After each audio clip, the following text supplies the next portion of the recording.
here in the perimeter, there are no stars. Out here, we is stoned, immaculate. Hello and welcome. This is the C86 show. I'm David Eastaugh. As you know, we love a special guest. This week it's going to be the turn of Jez Willis, who I spoke to very recently to find out more about life, love, poetry and all the other groovy stuff. One-time member of Surfin Dave and the Absent Legends, the Cassandra Complex, MDMA and also the Utah Saints. So with all that excitement and after several minutes of interesting but casual chat, we get down to that exciting subject that was the early formative years. Jez, tell us more, tell us everything.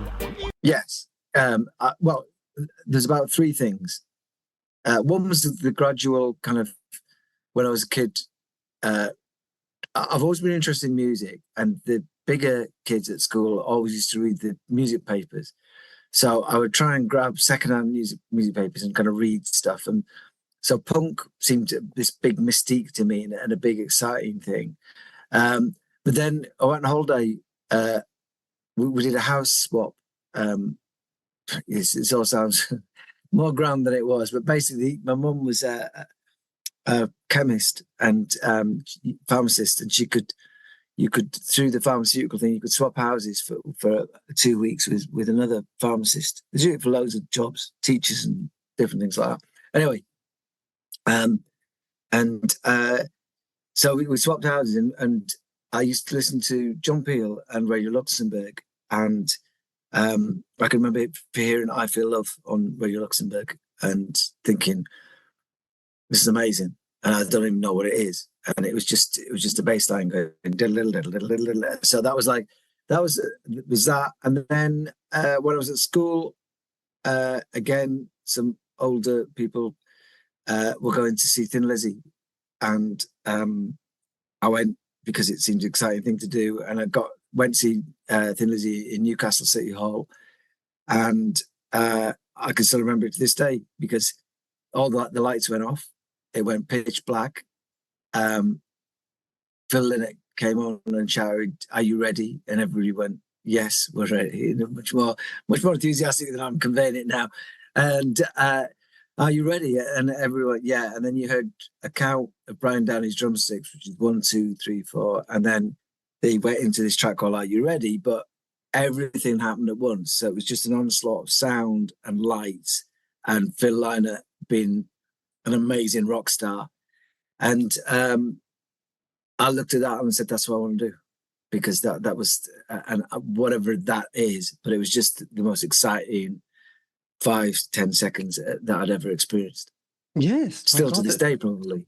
Yeah. Well, absolutely. Those first few gigs that we went to were, yes, it was just a mystical and magical experience, really, wasn't it? Did you have any kind of older brothers or sisters that gave you any kind of musical direction as well? Because often that's another source of interest, an older brother's friend or anything like that. Yeah, I didn't have any older siblings myself, but my dad was into kind of classical music, so there was a lot of orchestra stuff. Which gave me a bit of an interest in bands like ELO and Queen and the kind of more orchestrally type of bands. But then my mate around the corner, his brother had a lot of Black Sabbath albums. And then some people at school used to, I mean, it's obviously very different times. But you'd bring records to school to swap with friends. You'd lend them something and they'd lend you something. Yes. That as an idea is just blows my mind when you look back at it. You'd lend somebody one song so they could take it home, and maybe a B-side, and then listen to that. So there's an element of that, but most of my music, because I was up in Carlisle, which is sort of just south of the Scottish border. It's in Cumbria, and most of my musical education came from John Peel, because basically I got a summer job when I was a kid. I bought this hi-fi thing with a radio on it and some headphones. And then when I was supposed to be going to sleep, I'd be listening to John Peel. And then I'd stay up till midnight. This is probably why I'm so tired now, but I'd stay up till midnight and then John Peel would stop. And I think Radio 1 used to go off air at that point. So I'd retune to Radio Luxembourg. And Radio Luxembourg were on until 4 a.m. And then from 4 a.m. until I got up, which was 8 a.m., which was just white noise. So I'd normally fall asleep within about half an hour of Radio Luxembourg, but I'd be listening to it in my sleep. for about Yes. 3 hours, and then I'd have 4 hours of white noise, and that pretty much sums up everything to do with Utah Saints. Is that idea of John Peel, Radio Luxembourg, white noise.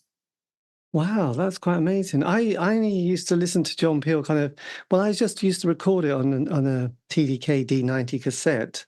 And then sort of, I don't know, I just needed to listen to it a few times because it was all kind of new. So there was nothing for the brain to go, oh, this is comfortable. And yeah, this is familiar. It was all just like, just far out, wasn't it? It was for anything from the Bundu Boys to Public Enemy to, indie pop to thrash metal, Bulgarian folk. So I just used to find it like the first time I'd listen, I think I just didn't catch any of it. And then the second or third time I'd listen to the cassette and I think, actually, that's a really good song. I've got that. Well, and I'd try and hunt that single down or that album down, which is often completely impossible because it was much different. A bit like you were saying a bit before that, lending people records and sort of hoping they didn't scratch them. And then, sort of, hustling all the time and going to the record library and, as it said on the sleeve, home taping is killing music. But, yeah, it was like it was such a big investment of $2.99 or $3.99 that you just, you were just going to take a chance and you weren't probably going to buy the record, but you could listen to it and just get kind of excited. Actually, the record library I thought was just brilliant. That was the We place. didn't have one. We didn't have one of those up in Carlisle. We No. had the town I lived, there was a card shop, and you had to go and order singles there. So you'd order a single, it'd arrive a week later. Yes, I seem to remember that's where I got my first singles from some place that sold washing machine and electrical goods, and then there was a box of singles. Yeah. You go, oh, could I have the latest Blondie record? Oh, that's very nice. So when you got were you in Carlisle until you were 16, or did you stay until you did your A levels? And then until I was 18, and then I moved to Leeds, and right, and then I've been in Leeds ever since. Yes. So what year was it? Was the Leeds period? So it was around about 85-ish, 85. And that's when I kind of landed here. And I was in different bands pretty much from the off. I was in a band, a surf band called Surfin Dave and the Absent Legends. And I was in a kind of punk electro band called the Cassandra Complex. Yes.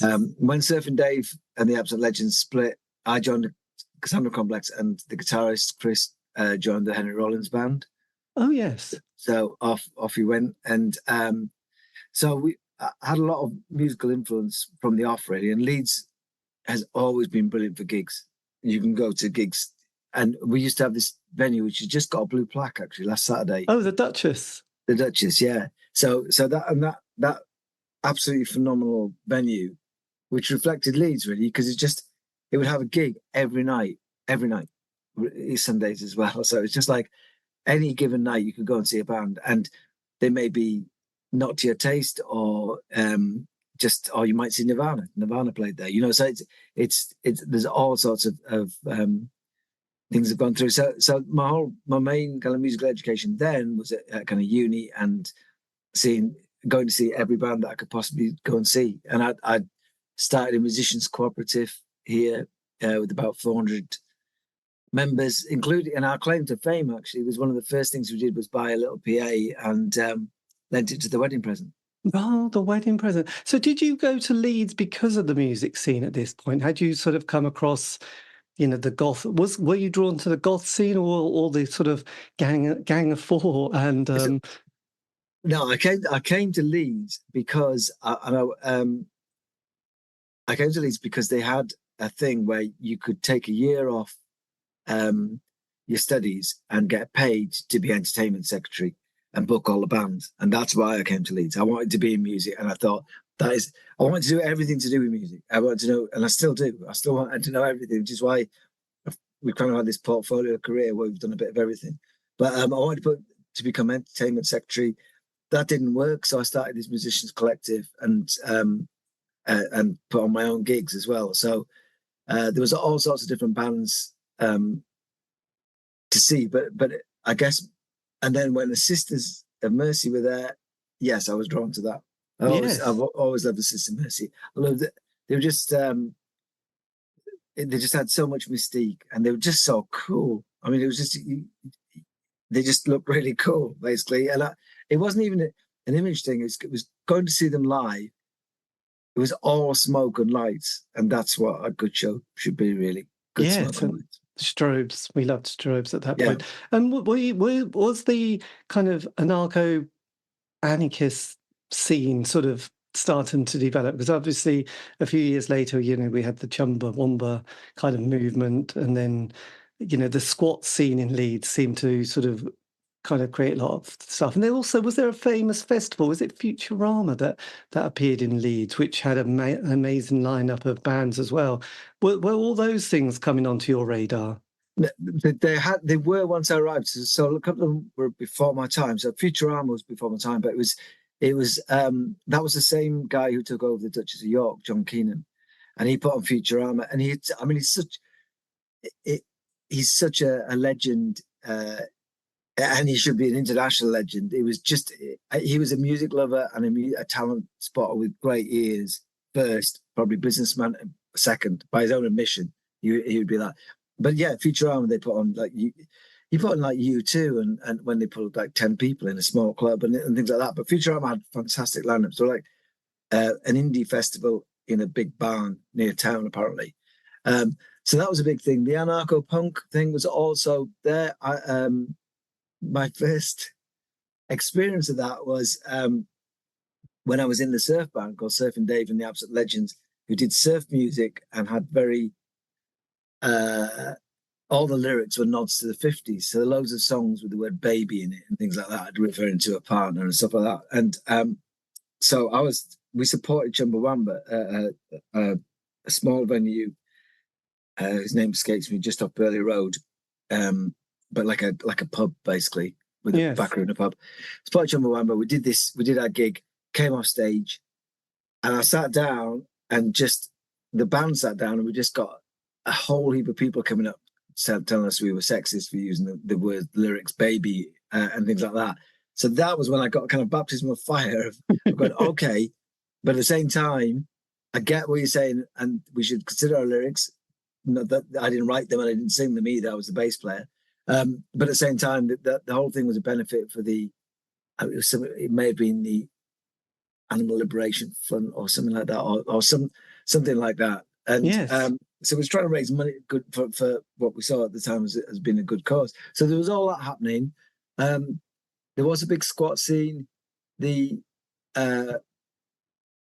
Out of that, like any scene, there's good things and bad things came out of that. I mean, there was a lot of politics in Leeds in the right through the 80s. You had the Three Johns, you had the Mekons, Gang of Four, and they kind of all came out. And then you had the kind of what I refer to as a softer political statement, like the Sisters of Mercy, who kind of like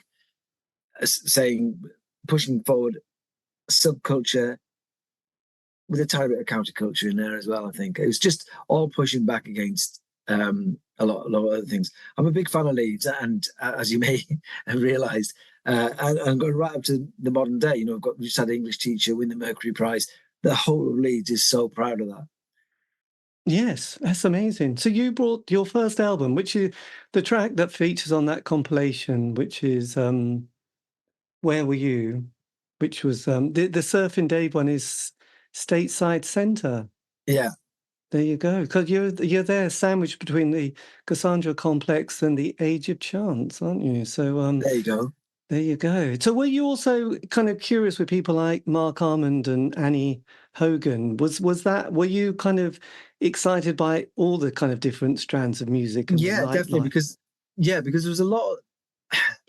So it's interesting when we first started talking tonight, when you said we're kind of an indie show, but the Utahs have got bits of indie in them, kind of thing. You're right, because music on the surface seemed a lot more partisan during that time. So I was into all sorts of things. The Warehouse had a huge, which is a club in the Middle East. It's got a massive history because Ian Dewhurst used to DJ there, and Ian Dewhurst was responsible for all the Master Cuts compilations that came out in the sort of 70s and 80s, which were kind of really rare mixes or versions of some amazing disco tracks. So he was DJing there. Mark Armand worked at the warehouse. And it's like this melting pot of ideas. So, but you were supposed to kind of stay in your lane. So if you're an electronic band, you're kind of supposed to stay over there. If you were a rock band, you're supposed to stay over here, and so on. So publicly, a lot of people downplayed their influences. But to be honest, behind the scenes, everybody in bands in Leeds kind of knew each other. There's some healthy competition, but we all kind of knew each other. Yes, I do think it was much more, it was very tribal, because when you mentioned Thin Lizzy, the band that was really, like you just wouldn't say anything about in any derogatory way was Status Quo. They were the ultimate band. And it's bikers and rock, anything to do with mods, electronic music was just like it wasn't going to end well. No. So you had to hide under the covers, listen to that, and you didn't have to. You couldn't even be on the school bus, enjoying listening to the beat, because it was like, a bit tense. So it was kind of an interesting time. So how long did your first band, Surfin' Dave and the Absent Legends, last for? Did John Peel pick up on this, by the way? Not. I think he might have played it once. Andy Kershaw, when he was on the radio, he had a thing. But he was also Leeds, ex-Leeds. I never knew him. And Dave got a solo appearance on the Whistle Test when Andy Kershaw was doing that. But I was only in the band for about a year and a bit. But we had an album out, and got to tour around Europe. At the same time, I joined the Cassandra Complex as a keyboard player and a bass player, and then left and started MDMA. Yes. So the Cassandra Complex, did you say it was already up and running? And yeah, they were already up and running. They're like electro punk band. And yes. And that was a lot of fun. I learned, between those bands, I learned my stagecraft. I learned what it means to stand on a stage, what it means to have lights on you, or where the lights are, the importance of the audience, to keep an eye on the audience. And that, combined with DJing, because I was also DJing, again, long backstory, but I started DJing when I was at school, kind of doing mobile stuff. And I started a night in Leeds, which was all 70s disco and funk. Right. Basically, so I had that going on as well, which is probably the Radio Luxembourg thing. Yes, absolutely. So did you play on any of the Cassandra Complex's albums or singles? Yeah, I played on the live one, which was that Live in Leather? No, Feel the Width. It was them doing it. I didn't come up with any lyrics or any of the concepts. That's between the kind of main members of the band, Rodney, Paul, and Andy. But that was meant to be a play on Spinal Tap. Spinal Tap hadn't come out long, and that was where the Feel the Width came from. Yes, my God, there you go. So you embraced your goth side for them, and got the shades, got the hair, got the got the feel for it all. Actually, at that point, did John Peel pick up on the Cassandra? No, again, because they didn't. But the Cassandra Complex had 2 #1 indie singles in Germany, so that was why we did a lot of touring around Northern Europe. But yeah, that band was great. It was great fun. It was, and they're still going now. They're still touring. Yes, still doing I know. I've done an interview with Rodney. So right, okay, there you go. There you go, dear. I mean, all these bands like the Dance Society, Red Lorry, Yellow Lorry. I mean, they've even got a new album coming out after, without the lead singer, and they've all sort of come back from the woodwork and have started recording and doing small dates around America. That's nice. Yeah, it is brilliant. Yeah. I just think it's really, kind of healthy and exciting, and I think people are just going, yes, we've got to do it. We can't mess around anymore. My thought process on it as well is that there is a bit of a need for authenticity, and you used to, but making music can be quite challenging in terms of making a living out of it. So I think if you're doing music, then it's because you have to do music. It's not quite often.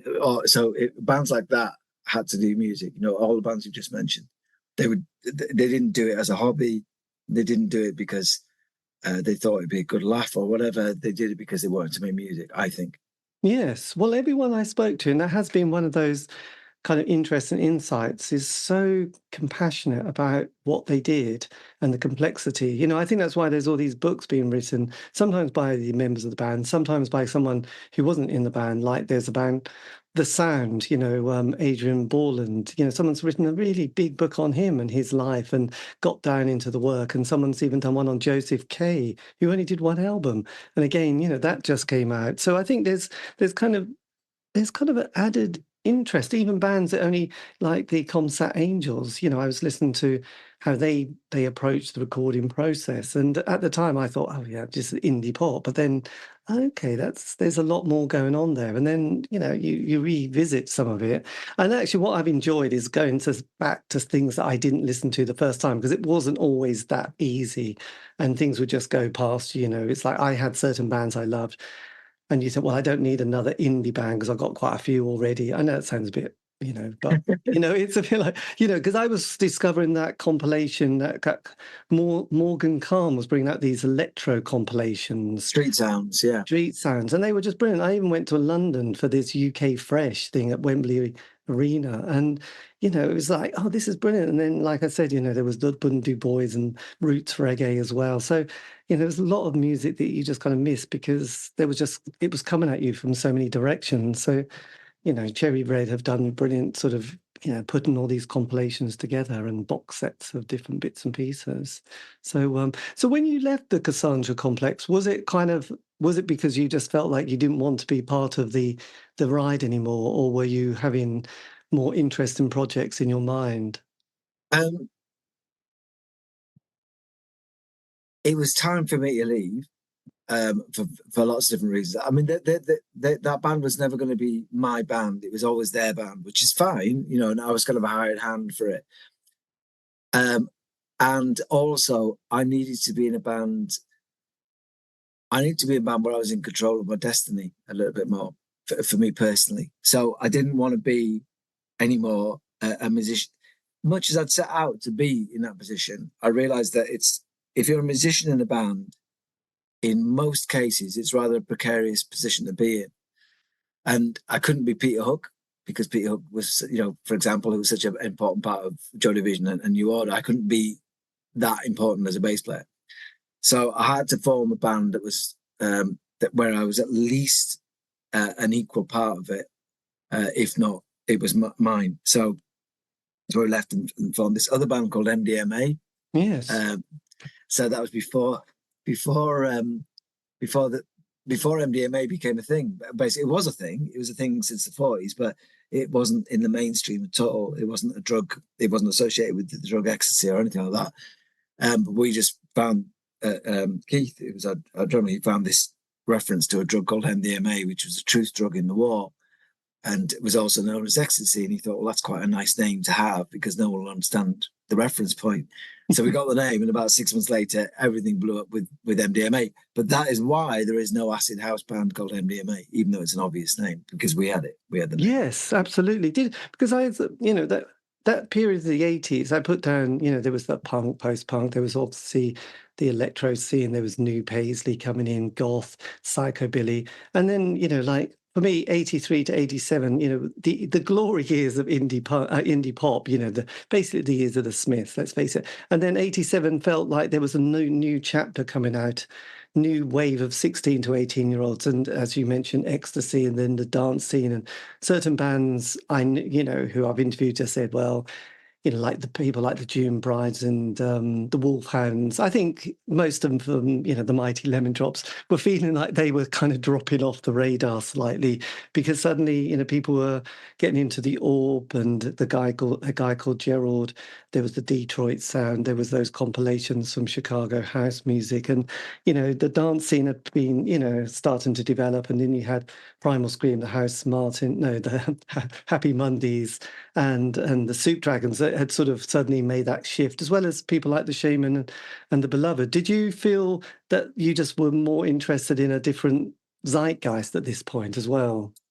Yeah, I mean, I've always been interested. I mean, Cassandra Complex had the similar tech to all those bands you just mentioned, and I wanted to do, and MDMA did, and we wanted to do something that kind of, for me personally, I was just into mixing everything, all my influences into one band. And that backfired. I mean, it didn't backfire, but it definitely confused a hell of a lot of people for a very long time.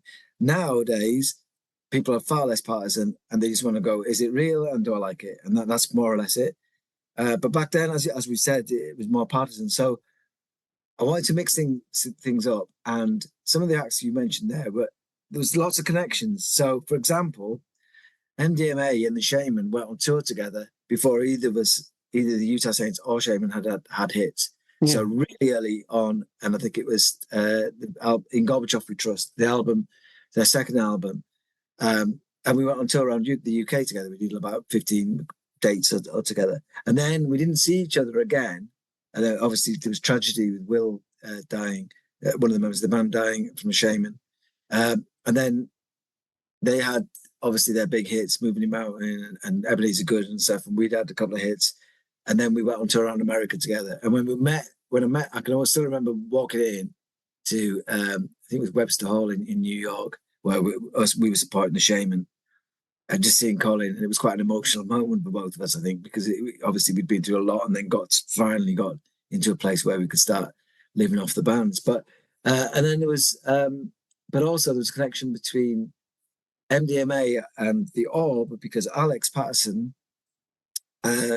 was A&R at a label called EG Records, and he was also one of the crew members for Killing Joke. So I was trying to get, and with MDMA, I'd already started a fanzine when I first came to Leeds, and I was in contact with as many business people as I could, including Cherry Red, actually. But and Alex was the only person, A&R man, because he was A&R at EG, who kind of got MDMA and as a band. Yes. And he went, and then he was going, you should meet Jimmy Corty. Right. Because we're all operating in the same kind of scene. So there's a connection between us, the Orb, and Jimmy Corty, again, before the Utah Saints, before the Orb, and before the KLF. So it's funny how life comes at you in different ways and how there's lots of connections in music. Yeah, my God, that is a lot of connections. That's quite a fascinating story. Did you read the book by James Brown on his time in Leeds before doing Loaded magazine? Because that was kind of a fascinating kind of insight into the world of the fanzine writer and just being obsessed with music and going on tour, or I don't know, hanging out with lots of bands, going to lots of gigs. He captures a certain, the 80s really well. No, I haven't read the book, but I probably should. But I know him from Attack on Bazag, which was his fanzine. So yeah, I kind of knew him when it was leaked a bit, and obviously then he went off and did Loaded, which I'll be honest with you was a surprise for me that he went off and did that after seeing Attack on Bazag. So, but yeah, he's done his own thing, and he's done James Brown. Yes, he is. He's done it all good. So then the Utah Saints came along. Did you need to sort of have another fresh start again from? Yeah, so MDMA was equal with the four of us. And again, it might be ego, it might be just a control freak or whatever, but I just thought, I want to own the name of the band. I want to be the main writer in the band. And I want it to be, I have to get in control of it, because I can't compromise too much my kind of career. And that sounds a bit selfish, but I don't think I would have succeeded had I stayed working on in the way that I was working at the time. I was working with some brilliant people who I'm friends with still. And they were amazing, but I just got strong ideas in my head. And the minute you sort of start co-writing, it can go one or two ways. It can either become this other thing, or it can become a bit more of a compromise that doesn't quite work. So I wanted it to, for me, I wanted to be in control of everything. That's the megalomaniac in me. Well, it probably actually it's interesting. A few of those anarcho-punk bands when I've sometimes asked at the end, what would you say to your younger self, 16-year-old? They often said, I just wished I'd taken control and not tried to be a democratic band. And there was the problems of having this kind of equal rights, equal votes came back to bite everyone, or the main driving force in the band, where somebody kind of puts their oar in? It's like, well, you've not done much in the band. I mean, obviously they might have played the bass, but suddenly, they've come back and it's been a real pain in the bum for them ever since. It's almost like, this is my band, a bit like the Marky Smith thing. If it's, Marky Smith and his granny on bongos, it's the Fall, isn't it? And I think a lot of people just wish they'd just taken that, this is my band and this is what we're going to do. And a bit like Bowie, I suppose, in a way, bring ideas to it, but he's been clever enough to put his name on it. And yes, not That's really try. interesting. That is really interesting. And I think it's rare that you'll get 4 people in a band.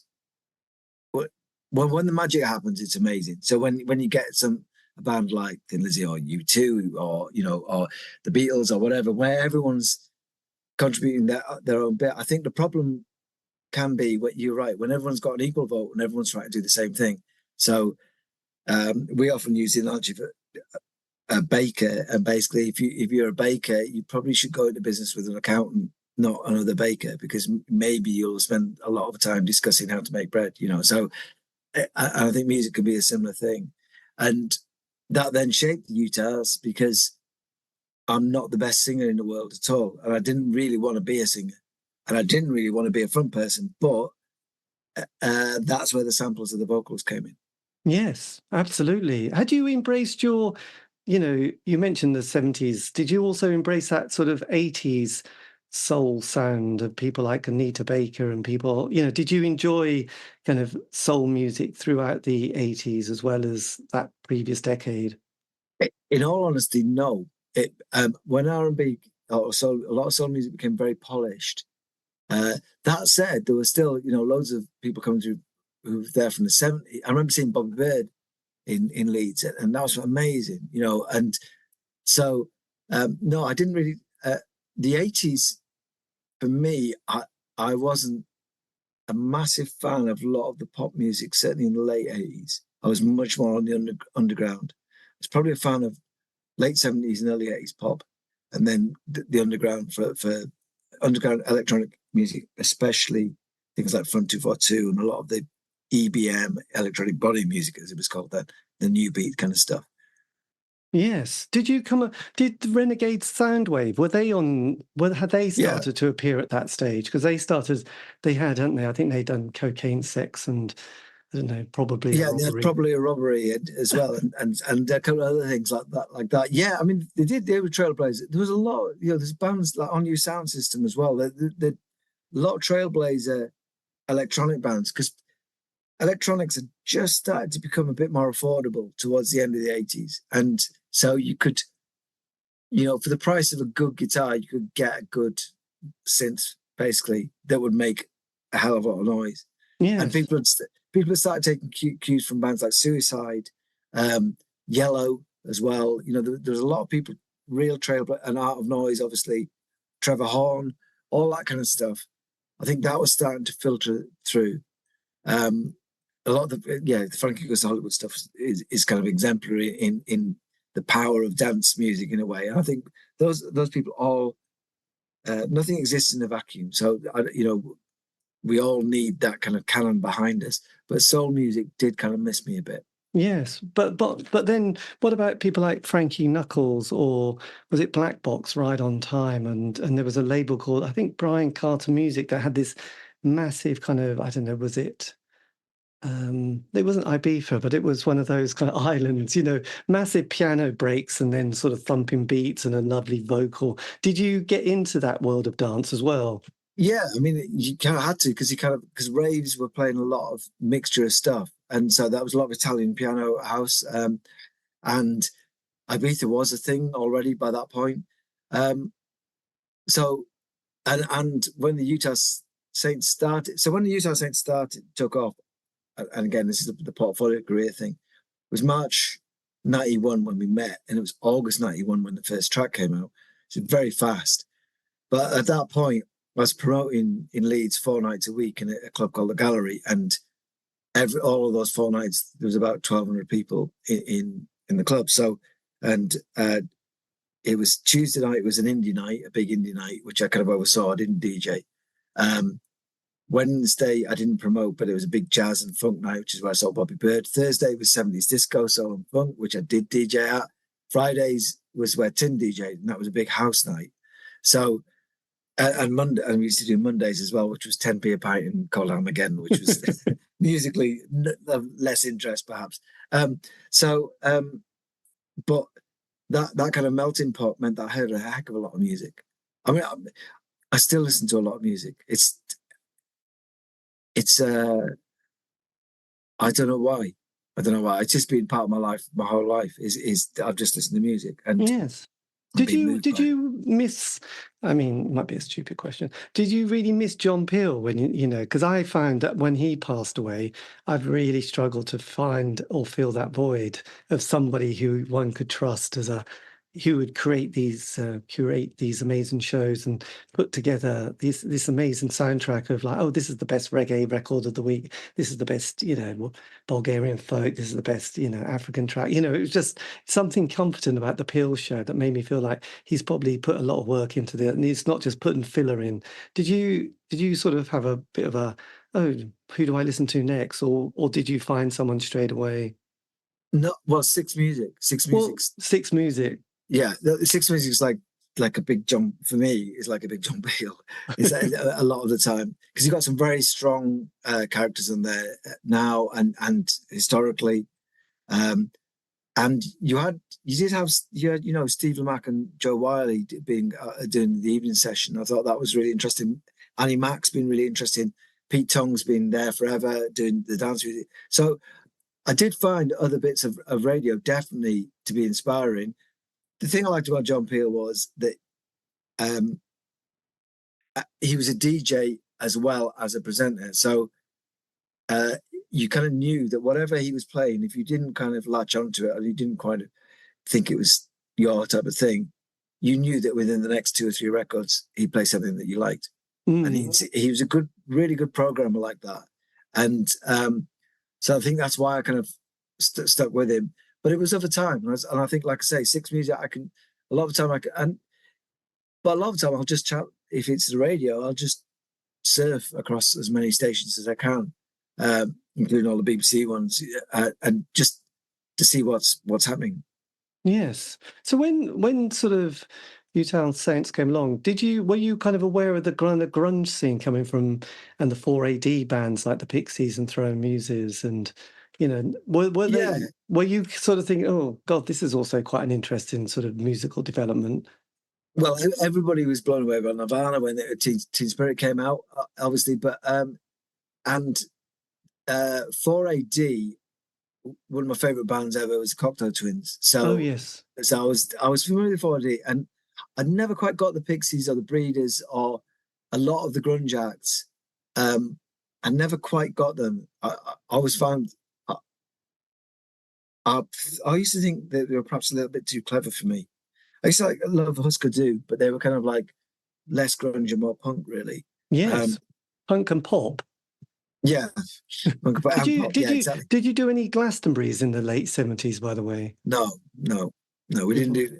First Glastonbury we did was, I think the first Glastonbury we did was 2000. Actually, it was a long time coming.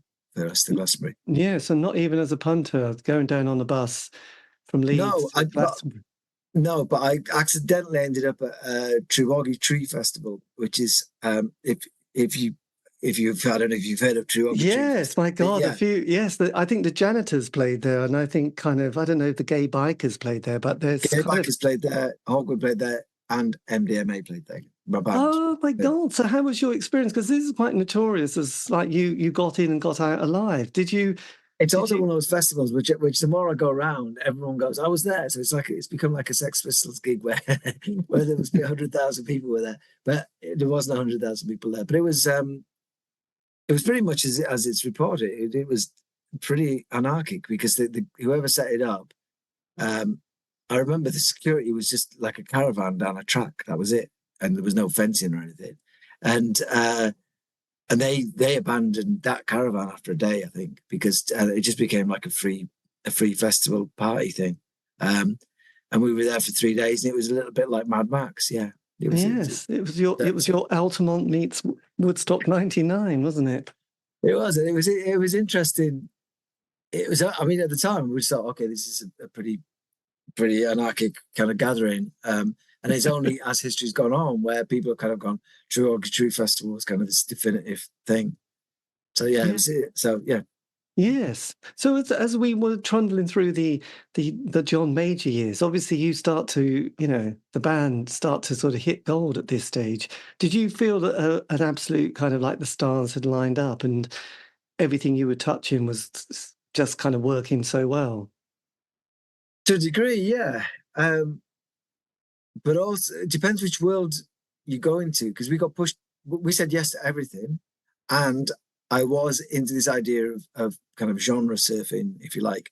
So we, pretty quickly Utah Saints became me and Tim, because we got different skill sets. And Tim became he's a DMC champion, so he's like a scratch champion. So when he was 17, so he was like the lead guitarist of the band, and we spent 3 or 4 years hanging on to the coattails of Utah Saints, to be honest, because, like I say, we made the track in March '91. We pressed 1,000 copies ourselves, got signed to Pete Tong, Top of the Pops by August. So, and then it sold 175,000 copies on vinyl in this country, and went top 10. And then we'd been doing a lot of rave PAs where you kind of rock up and try and mime. We've been trying to take all this equipment in. By that point, we've got a drummer, a keyboard player, Tim with his decks, me and my MIDI stuff. And raves were not set up for that. They were set up for a couple of people rocking up with a couple of keyboards to mime to, and then off they go.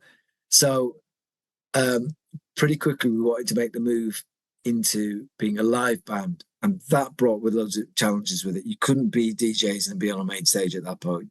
I mean, later on, Top by Stern really was a trailblazer there, or maybe the Chemical Brothers, and there's lots of Orbital as well. You could start to present things a different way. But for us, we had to have a drummer. We had to have something that looked like a guitar. We had to have someone in the place of a lead guitarist. So we went kind of from the top of the rave circuit to the bottom of the band circuit, and we played the first festival we ever played was Slough Festival, and we were on in the afternoon, and Jesus Jones were headlining, and the lineup was like Senseless Things and all guitar acts pretty much.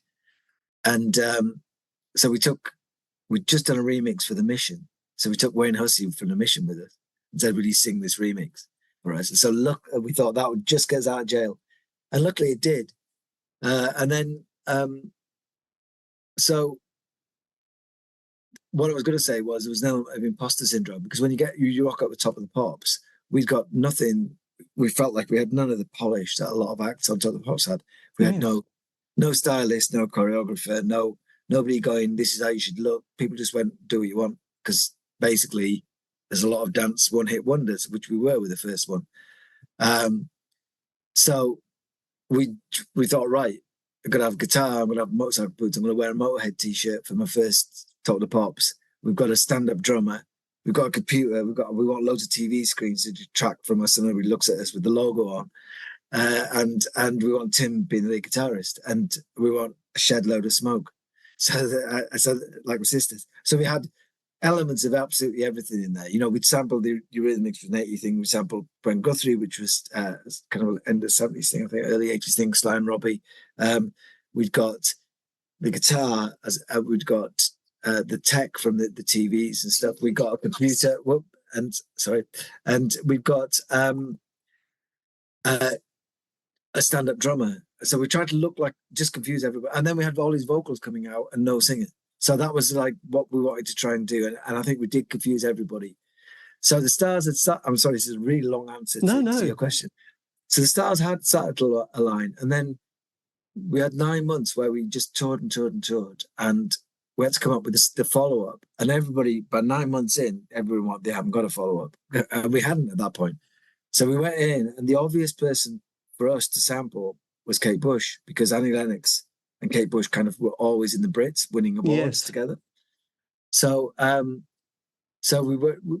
we got a track running, and then we went out and bought the Kate Bush album. We went through every track on the album, and that line just came out. and we had to mess around with it to get it in time. We had to do some technological pitch bend and stuff like that to make it all work.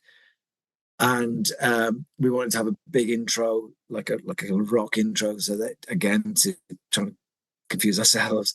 So we had all this kind of guitars on the intro and stuff. And we had kind of guitars riff doing the verse, and then Kate Bush doing the chorus, the sample from Kate Bush doing the chorus. And we took it to a record company, and they went, and literally they said, "This is the number one record." It wasn't; it was number 4. But they said, so that again was a thing where everything kind of took off, and we started to find our feet a bit by then. And then we got asked to support U2 on their Europa tour, and we went off on tour around America, and we were starting to feel a bit more like a band. So that was an interesting time for us. Yes, and did you not just feel like a band? Were you a band at this stage? Did it come together? Yeah, so we were a 5-piece band. We hired Tim. There was Tim and I, and then we got 3 musicians. Lee, Pell, and Keith. And Lee was the keyboard player, Pell was the percussionist, and Keith was the drummer. And we tried to present it as a band, and that was pretty important because we needed to tour America. We had to kind of present like a band, but still people were asking us, "Where's the singer? Where's the singer?" And we're going, "Coming out of this box." So it was. But luckily, a lot. The more open-minded people kind of got it. They got the electronics, they got the sampling, and they got the rave side of it as well. Yes, God, it's kind of interesting. Did the American experience, was that generally, I know touring can be hell for most people, and it leaves them a bit sort of emotionally in a wreckage, spiritually, and, things don't often go well on the tour, do they? But did you get quite influenced with the sort of sound that was starting to develop in America at that stage? Because you started getting those kind of, I don't know, that crossover metal rap kind of world. Yeah, you did. Yeah, well, yes, we did. To be honest, I've always loved touring. I've never, apart from one kind of slightly misjudged tour where we were out and supported Feeder for a couple of weeks. Apart from that, and even then, that wasn't a band or anything. It was just kind of, we weren't the right match for their audience at the time. But so that wasn't the best. But every other tour I've done has been brilliant. I've really enjoyed it. And America was a real interesting thing because it was a different take again on dance, rock, rave kind of crossover. So, for example, there's a big festival now, you probably will have heard of it, called Ultra, which is in Miami every year. And they get about, now I think, 80,000 people, or a lot of people on the beachfront. So right back in 92, I think, we did a festival on that site called Divine Playground. And it was us, House of Pain, D-Light, Rage Against the Machine, DJ Keoki, who's from the Limelight in New York, and I think 808 State. And it was great because it was a real mixture of stuff. And we did our first tour around there, I said, with the Shaman, and the Shaman were brilliant at combining kind of rock and rave and dance and everything. So you could feel there was an open-mindedness, and grunge helped that. I think grunge went, do you know what? Nothing's really that important to get, there's other things to get uptight about rather than whether or not the person next to you likes a different type of music. Yes, absolutely. Did you then, having such kind of great sound, when you brought the album together, was that difficult to get it all sort of nicely lined up and, putting all the tracks in the right order? Did you have enough material to feel happy with your debut album? Yes, we did. With the benefit of hindsight, we got it slightly wrong because although that album it has now, luckily that album's now been kind of has taken on a kind of status of its own. Like, we're really pleased for the future music because it's kind of like a tech magazine. I've had both. We've only had 2 albums, and both those albums have been their classic. They put into their classic albums kind of section. So, but it wasn't the most focused album in the world, and that's partly because I've only started analysing this in the last few years, but it's probably anxiety about finishing stuff. But every time we finished a track, we'd feel the need to start another track, which was completely different to the track we just finished, and it had to be like miles away. And that's always a challenge then, trying to put it together as an album, because although it's the same kind of influences. We were trying to cover a lot of bases with that album. So we had the singles, and then, well, for example, we had the three big vocal things. Annie Lennox on the first one, Kate Bush on the second one, Phil Oakey from the Human League on the third one. And the fourth one, we sampled Slayer, and then I did the vocals. And that was textbook Utah Saints, is not making things simple for ourselves. Because we should have just carried on with that formula, because that was like a thing. But we wanted to kind of shake things up a little bit. And we had a famous week in 94, I think, where we did a smash hits tour, and we were on between E17 and Take That at Wembley Arena, because E17 and Take That's fans used to not get on.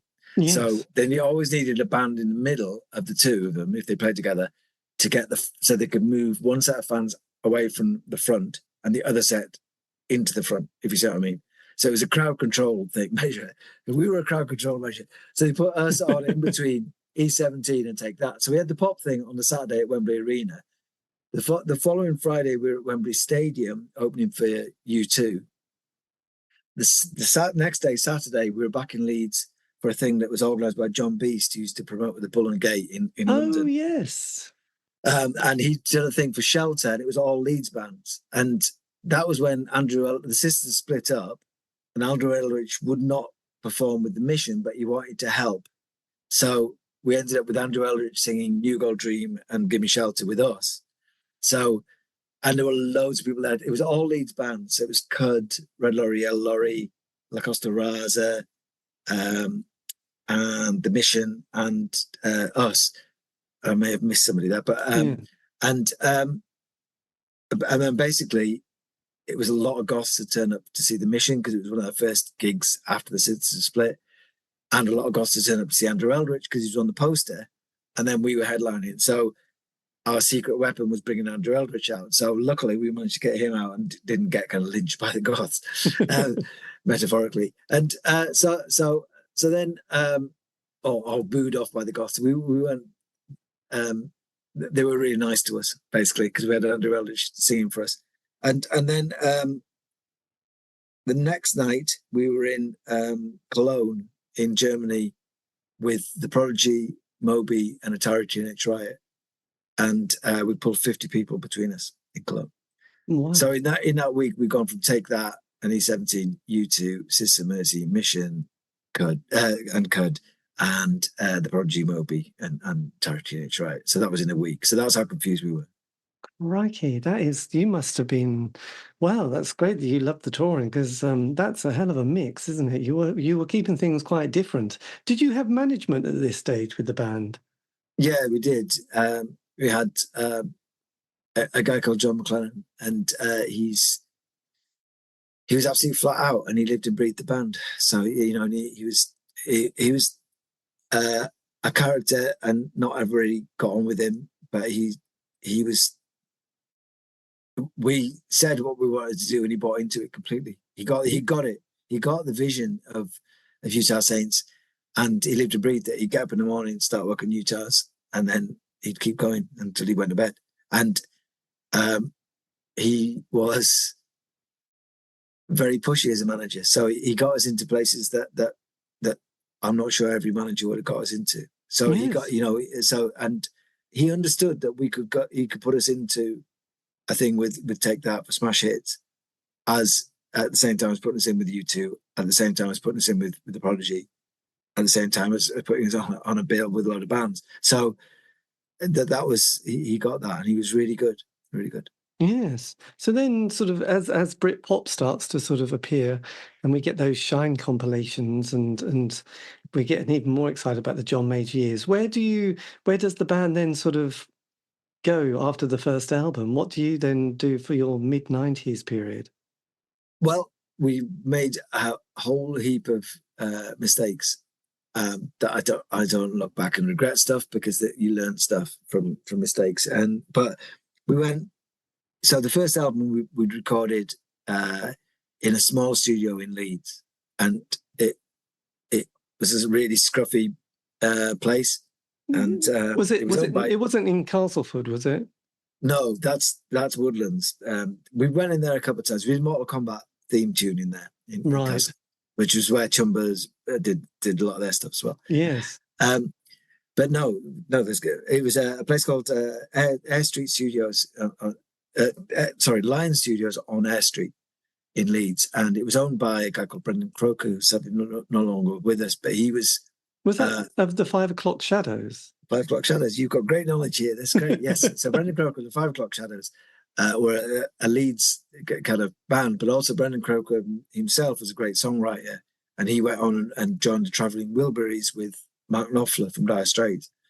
But he owned a studio, and it was acoustically treated and had great monitors, and a good mixing desk, and we didn't have any of those. So we used to bring all our equipment in, and we did the first album in there. They worked well. So there was a theory that if we took us and put us in a big, shiny studio in London with one of the best mixing engineers in the world called Spike Sten, that somehow we'd go up a few levels. And we did very well in terms of selling records out of the first album. It did good numbers and all those kind of things. Anyway, we went into Olympic Studios in London in the basement, which is supposed to be for about 6 weeks. And we ended up there for 9 months. And during our time, a few things happened. we were writing, and Music for the Jilted. This sounds a bit less driven than we perhaps were, but Music for the Jilted Generation came out, which is Prodigy's album. Yes. And about halfway during the recording process of our album, and Born Slippy started getting promoted about 9 months before it was in the film, or anything like that. Yes. And we heard both those things and just thought, right, we really need to think about what we're doing. And Nine Inch Nails were number one in America, and the KLF had split up.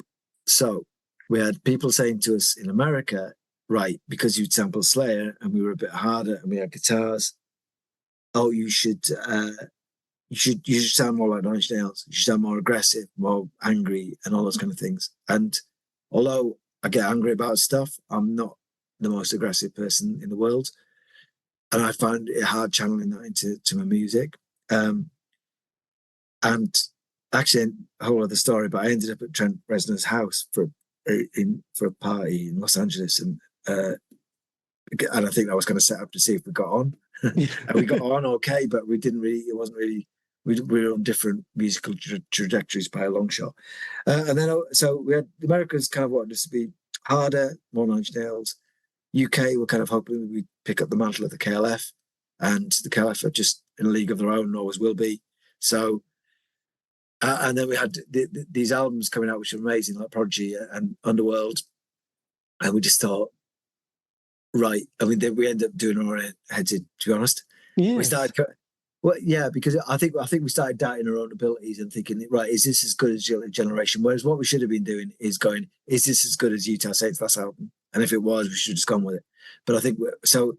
It was a lesson in kind of the insecurity of an artist, I guess, in for us. And I think we finally managed to stop for a little bit long enough to take stock of what had happened and try and process it, because everything happened very, very quickly and a lot was going on. So we spent 9 months on that. At the beginning of the process, the label thought we had 10 singles out of 10 tracks, which was amazing. But then familiarity, we all over listened to the tracks, overcooked them, and we somehow felt we didn't have enough singles. So we had to go and write another one, which was this track Star. It ended up a promo for 9 months. There was other tracks coming out on the label. There's all these other factors which complicate a release, before, until you're in it, you don't realize complicate a release. So, for example, someone else's album cycle and touring cycle can interfere with your release schedule because the record company have only got a certain amount of resources that can only focus it. And if that happens, if you started your promo cycle at the wrong time, the track you got out promoing can run out of steam before it has time to be released because of somebody else's. So there's always a lot of different factors. Cut a long story short, we parted company with Double F Double R, the record company, in round about 96, 97. Yes. And came back to Leeds with quite a lot of debt and regrouped and sat down and thought, right, what do we want to do? Yes, and suddenly Tub Thumping is a massive hit. Tub Thumping was a massive hit, which is great to see. We're always championing anything from Leeds. Anything from Leeds is good by us. Yes, absolutely. But the band least likely to have a massive worldwide global hit must have made you wonder. Well, no, I was just really pleased. I mean, to be honest, by that point, there was a lot of things changing. There's a lot of trailblazers. Like you'd had the Fatboy Slim Chemical Brothers, Prodigy. And by that point, had got Firestarter out, I think, and so it was all late 90s. That Tub Thumping was kind of half made sense, really. It did make sense. And it's a great song. It's a great song. It's got the cat. It's got the hook. Yeah, it has. And so we regrouped. We Tim and his partner, and me and my partner, we all moved to one house to cut costs, set up a home studio, started writing again. Came up with this track called Rock, which sampled AC/DC, and we nearly got it cleared and then didn't. And we just set about doing as many interesting bits of music as we could. And that's why on the album 2, we got a sample from Chrissy Hind, got an Iggy Pop sample cleared. We managed to do a track where we got Metallica sample cleared and got Chuck D to rap on it from Public Enemy, which is amazing. And we got Edwin Starr to do a version of funky music. So we ticked so many boxes of kind of level ups for musicians in terms of working with our peers and our heroes. Yes. That second album was a success for us. And commercially, it wasn't a success. We just couldn't get the AC/DC sample track was going to be the kind of trailblazer for the album, and then something went wrong with the legalities of it, the sample clearance process, and it took a bit of steam out of the kind of campaign. So we put that album out. We're still really proud of it, and then just sort of again. It didn't work out with the record company. It was a disappointment for the record company. The record company kind of imploded a little bit as well. And we ended up homeless again. So then we thought, right, where do we start? We started promoting and DJing. So this is coming right into the 2000s now. So I'm well away from the C86 theme of this. Yes. But I have to say, just on that album, because you've got the kind of Joyce Sims, haven't you, with who did that amazing song "Come Into My Life," which was was it Mantronics who did the backing for that? It was. God, that was amazing. I love Mantronics, by the way. Mantronics. I mean, you could rhyme ladies with Mercedes, and it just sounded quite good, didn't it? Well, they had great grooves. They managed to make anybody who can put soul into machines is good in my book, and the Mantronics were geniuses at that. Yes, it was amazing. Yeah, I know, incredible. So then, yes, this is the 2000, the millennium. Did that kind of have any impact? Because obviously, I always find when a decade, I mean, I don't know, a decade doesn't completely line up. The 60s, culturally, it was more 63 onwards, wasn't it? But, there is a sort of feeling like, oh, this is the 2000s and music again changes. I mean, I know, probably mentioned Woodstock 99, but it comes so crashingly to a bad end, doesn't it? With those bands, the kind of the 3-day kind of orgy of violence and rape and, like just these blokes going wild. I just wondered if that kind of, and most of those bands had had their big album and struggled with their second album and then had become kind of addicts and in rehab. I just wondered if you felt like, God, another decade we're going to have to try and navigate your third here. No, well, it was the opposite. I couldn't wait for 2000 to arrive so that we felt like a bit of a fresh start. So it was actually, I was glad when 99 went and 2000 arrived. And I think, to be honest, we dragged our heels a little bit because the record company pulled their hair out and gone, when are you going to finish this effing album? And we dragged our heels a little bit so we could get it out in 2000. Because also I like the idea of having some kind of success or recognized success in each of the decades that we were working in. So having that album out and having a couple of things in the charts in the 2000s was a nice thing for us. Yes. And then after that, then where do you sort of go? Sorry? After the 2000, where's your direction in the next decade? Right. So we regrouped. At 98, we started DJing in a bar / club called the Elbow Room, which is a pool hall. And that was part owned by Arthur Baker, who's like a legendary producer. Arthur, yes. So, and so he came up and we kind of, we got a vibe from him, and he brought up Soulwax, Too Many DJs, really early doors before they were like massive. He brought them up to play, and we were like, wow, that's amazing what they're doing. And basically, they're just mashing up loads and loads of stuff together. And there was a real movement of mash-up tracks, which was kind of what we were doing with the samples. So we started a night there called Sugar Beat, Tim and I, in 98.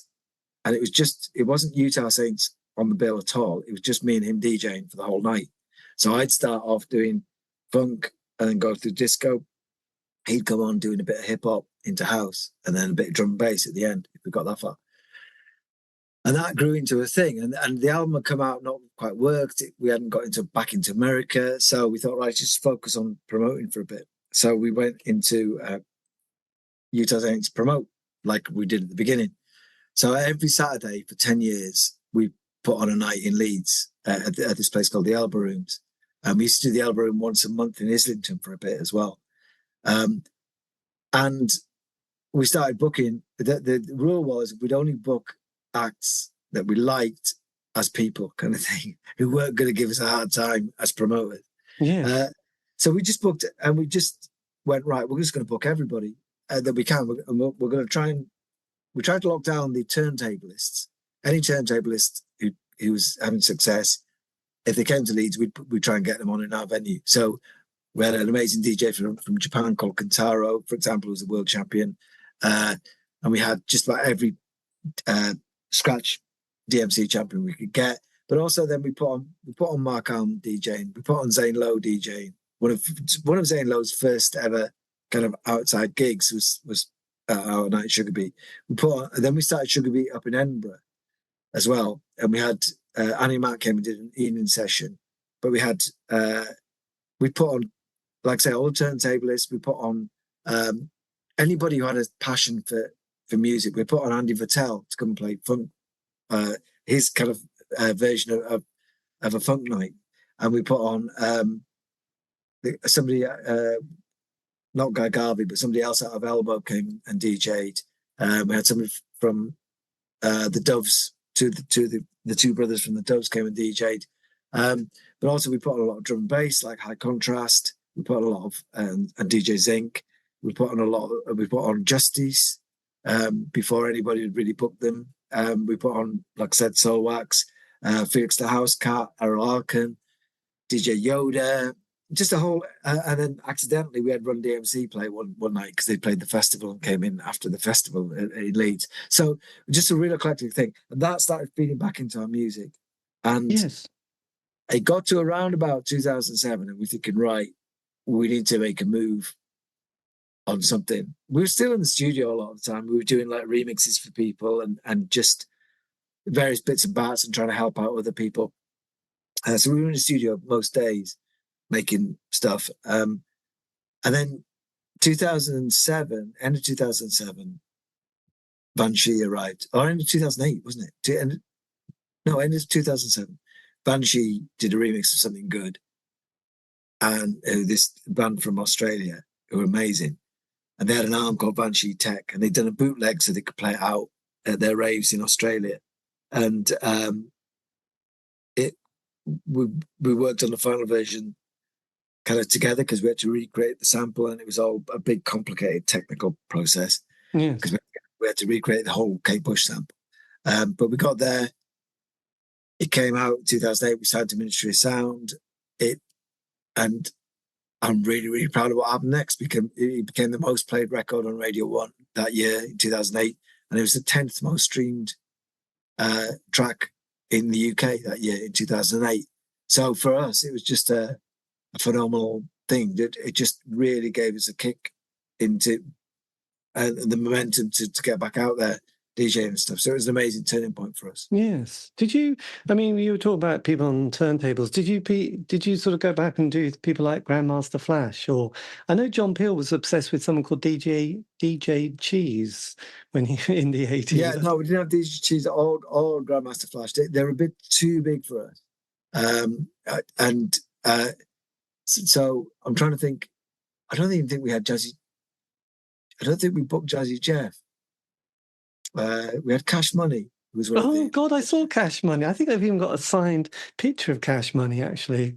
Yeah, we had Cash Money about 3 times. He was amazing.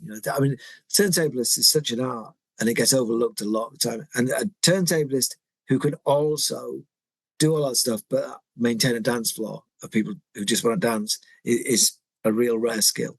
Yes, absolutely. There was another DJ went by the name of Girl Talk, and he just used to sort of sample and then put out music for free. That's where I think I came across him. And so Girl Talk is an interesting thing because they are American based and do a lot of mashup kind of things where they sample lots of things. America, the law is slightly different in terms of what's called fair use. So over here, you can't really. It'd be hard to make those kind of tracks over here. Right. But equally, it's going to be hard for him to make any money out of them over there. So, but that was also, there was quite a few kind of people who were doing similar things over here, like freelance Hellraiser was doing stuff. Famous one was Richard X, who did the Sugar Babes thing, which was Sugar Babes over Karen Newman, Tubeway Army. Which went to #1. So there's quite a lot of things like that. And for me, you can trace a lot of that back to Public Enemy because the Shockley brothers and the production in the Shockley brothers was very much like that. And we still make records now. We're making tracks now. We've got 9 things on the go, which we need to finish. But we do that by creating a huge mess of stuff happening at the same time and then trying to work out what's musical about it and what's going to work. Yes. I thought you were going to mention the Chumbawamba album. Is it Jesus H. Christ, which kind of they had to shelve because they had sampled the Beatles and ABBA and I don't know. Yeah, maybe it rings a bell. There's a few acts did it. I remember. Didn't Sonic Youth sample Madonna as well? Oh, that was when they were called Chicone Youth, and they did Into the Groove E. That's right. But I think the Chumbawamba album, they had to just completely shelve. But I did get in touch with Dambert, who sent me a copy of it, which was quite nice of him. I mean, you can listen to it on YouTube, a bit like some of the, was it the Black album as well, isn't there? Yeah, that's the Grey album. The Grey album. The Grey album, yes. God, it's a kind of a fascinating and murky world. But I love things like that because that's such a great way of mixing genres and sounds together. I love it. So it's great. Yes. And then you started your record label. Was this 2010? Sugar Beat? No, that label, the Sugar Beat label, would have been started before then. But to be honest, that was more Tim driving that than me. Because it didn't quite work as a label. But Tim has another label called Bomb Strikes with Glenn, who we work with a lot. And that's going really well. Yes. And did you sort of find that the world of this club, the super club, the superstar DJ, was that good for you as a band and an artist? You got these like the Cream, Cream in Liverpool. Then you got Las Vegas. You get these amazing festivals and the young people. Just these amazing events that have started to spring up with these DJs. Has that all been good for the band? Yeah, I mean, we're out. We're busier now than we've been for a few years, and we've been DJing every weekend this year since May, and it's not stopping. I'm out this weekend and the weekend after and the weekend after that and the weekend after that, and we do, and there's a different way people approach things, and I think there's 2 audience. We're lucky that we've got 2 or 3 different audiences. We've got the 1990s lot who've kind of got 1990s lot, but the original kind of ravers, a lot of whom have maybe had families and stuff, but the kids have grown up now, and they want to go out and just sort of try and relive a bit of that. Yes. So which is great. Then we've got 2008 people who that track something good is going to happen. A lot of people are manifesting that track and using it as a that kind of driving thing. So it connected with a lot of people, which we didn't realize until recently. So we've got that crowd. And then we've also, if you put us in front of a festival crowd, we generally should keep the younger people there as well, because I get the impression there is a bit of a need for authenticity, energy, and good music. And we can generally bring that along without, I don't want to be big-headed about it, but the thing is, we've been doing it a long time. So, and when you're a DJ, the kind of advantage you've got maybe over of a band that would be playing a whole set of their own material, the advantage we've got is that we can look at a crowd and think, actually, we're going to change the music a bit. And we play a mixture of our own stuff, edits of other people's stuff, and then original tracks by other people. So if we look at a crowd and we think, right, this crowd is actually wanting to properly bounce, then we know that we can get to drum and bass. We can start playing some drum and bass. And if we think, right, no, this crowd just actually is a bit tired because they've been at a festival and it's rained all week, then we play a slightly different set. So we have got that advantage. But we are finding people are thinking more, they're far less bothered about whether you're cool or whether you fall into a certain genre or anything like that. It's, does it sound good? Yes, absolutely. So have you started recording more material now? Have you got more material for an album that's I think we've got one last push, and it goes back to the decades thing as well. We had two Walk You Do. The last thing we put out was a remix of Walk You Do For Me, which is a collaboration with Drum Sound and Bass Dan Smith. And that came out in 2012, which doesn't seem that long ago, but is a long time ago. Yes. And I think so now we haven't had anything out in the 20s, and we need something out in the 20s. And yes. I think we think we've got one last push in this in us, and like we've got an album of good stuff, and we've got a couple of things that we think are going to work. I mean, basically during lockdown, we also had a bit of an epiphany about 5 years ago that we realised that a lot of things we were writing, or that certainly I was writing, were a bit too melancholic. So, and that's a bit off-brand for Utahs. So anything melancholic now goes into the possible film soundtrack section of Utahs, and we're kind of more going for a bit more euphoria in the tracks, and that seems to be working okay at the minute. So we'll see how that all pans out. Yes. And have you done any tours recently, as you know, in America? Have you been to the States recently? No, we're waiting for that call. Actually, it's trickier. Every year it gets trickier to get a work visa over there. So it's actually quite a big investment. So you kind of need a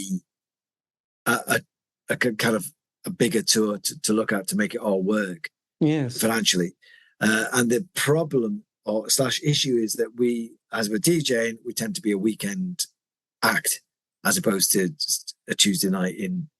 We'd put a lot less people on Tuesday night in the city than we were on a Saturday night in the city. So, but then you have a lot of downtime in America. So then you've got to work out how you're going to handle that. So there's a few logistical factors, but we'd love to go back to the States. And we think if it mirrors the UK at all, then hopefully there'll be some kind of demand for that. Because there was an artist I interviewed last week called, he goes by the name of Pig, that's kind of more dark goth electro music, I suppose. His name is Raymond Watts, but he's just going to be doing a 40-date American tour. But I think now people do it very tiny, don't they? It's a little, just a couple of guys, lots of computers, and then off they go, and but I think there's probably circuits on there. There's probably a dark goth, electro, there will be industrial circuit that people can just pick up on, and I guess that's the trick to this kind of doing a tour of America. Yeah, I think you're right. I mean, I bumped into I've seen him quite a few times at James from EMF, and I reckon they'll be kind of, out of all about them and Jesus Jones will probably be a couple of the ones who are first out the block. Not that we kind of, like I say, we played a couple of gigs with them, both those bands, but at the same time playing with, like, on raves lineup as well. So it's always been a bit weird for Utah Saints. Yes. So do you ever sort of go over and just do any festivals in America? You know, these. No, not for a long time. I think last time we were in the States was probably, maybe 2010, something like that. And we'd have just gone out for the conference, for the Winter Music Conference, which is in Miami at the same time as Ultra. So I did go down and I went, and I bumped into Peter Hook randomly and ended up going to Ultra with him to watch his DJ set at Ultra. So so that was I think that was the last time I was in the States. Blimey, there you go. It's just something to look forward to hopefully next year. But yes, so basically more live dates and possibly a new album coming soon. I hope so. This would be good. Well, look, thank you ever so much for your time. This has been kind of I just love, that it's quite amazing the amount of strands that you've straddled here. Different routes you've taken. That's probably worked against us career-wise, but it's been interesting. Yes. And did you manage to sort of navigate that not murky, but the world of excess and all that business? Was that something that ever affected the band, or did you manage to avoid that one? It indirectly affected us just because we had mates, and I had one friend in particular who had a drug-related death, but not directly, no, because neither of us. The kind of shorter answer to that is sorry. I went out. I was talking slightly, but the shorter answer is no, because we don't do drugs, neither of us. But we have no judgment on. That's no judging on that. No. And if anything, I've always been pretty vocal about the fact that one of the big issues with drugs is the lack of education and the lack of discussion about it. So when I've seen in person, and I'm going to talk from my personal experience, when I've seen things go wrong with people and drugs, it tends to be through lack of information from people around them about what to do if something goes wrong, lack of information from themselves about the power and the difference between different drugs. And it's a discussion that should be more open. But no, and part of the reason for that is that we were both always working, so when I was promoting, especially right way through in Leeds, I was in a big city in Leeds with 1,200 people coming through the door, and us not selling any drink, so there was clearly a lot of drug influence there. I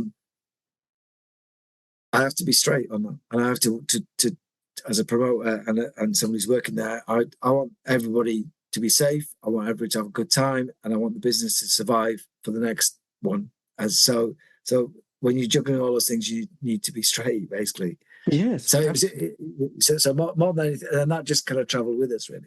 Yes, and then with age, it's just all too much, isn't it? It's like the two thing doesn't work at all. But anyway, look, yes, and you mentioned the Copto twins. Simon's got his book out as well, so that's another Christmas present on your list. Yes, thank you. But it's just funny, isn't it? All these things come out, and you think, oh right, another one. So there's a publisher called 9/8 Books, and they seem to have now cornered the market on sort of all these memoirs of people from the 80s and 90s writing their bits and pieces. I think the guy from the World of Twist actually did one recently as well. So right, were they a Leeds band? No, Manchester, I think. Manchester, but I think Cudder's still going, aren't they? Yeah, they're playing in London in a couple of weeks, I think. Yeah, there you go. But yeah, there's lots of really good books. It's just I think we'll never do a book, but I thought I'll do like reading a lot of stories, and you realise that there's way more to things and a lot of very human stories, which is always interesting to read. And that, dear listener, is the end of the interview. A massive thank you to Jez Willis for giving me the time for that interview. If you want to find out any more information about his career, the Utah Saints, just go to the search engines of your choice, and also various social media platform sites, and you will find them. This has been the C86 Show, David Eastaugh. If you want to contact me, you can on Facebook, Twitter, Instagram. Just do C86 Show. And yes, all these interviews have been archived on Spotify, iTunes, Podbean. So yeah, fill your boots. Anyway, have a great week. Stay safe.